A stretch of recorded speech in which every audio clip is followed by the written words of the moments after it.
باخچلی دبیجه سیورگی ما سروک پارتیا تفگران نتوه پرست محبه دولت باخچلی راگهاندیه که او به اصل خو خلک نافچه یا سیورگا سر به پارزگاه رخایا باکوری کردستانیه و اندام عشیرا فتاحیانه دولت باخچلی لنویسینگا خویا لانقره پیشوازی جسروک رخصتنا محبه یا سیورگه مصطفی فتاحی کرد مصطفی فتاحلو روژا حفدیتنه لسر حساب خوی تورا جواکیا ایکس ویدیوی که حفدیتنه بلاف کرد باخچلی که به سالانه وکی پارلمانتر عثمانی تهل بجارتن ده جوینا خویا به فتاحلی را دیار کریا که کوکا مالبات اوی و دگران نافچه سیورگه و اشکره کریا که او بخوشی اندامه که عشیرا فتاحلیانه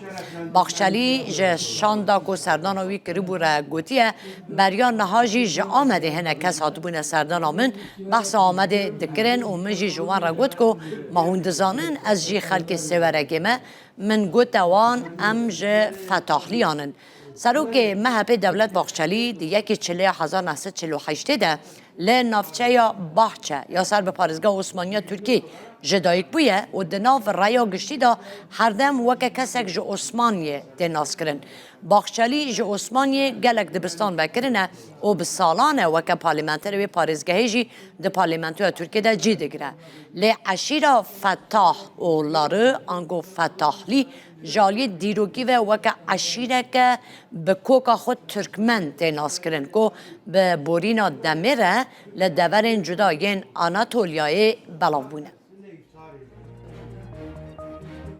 Asya diyorlar Diyarbakırlılar. Ben de dedim Siverekliyim biliyor musun? Dedi, bilmez olur muyuz efendim dedi. Türkiye biliyor. Evet, Fetarlılar dediler.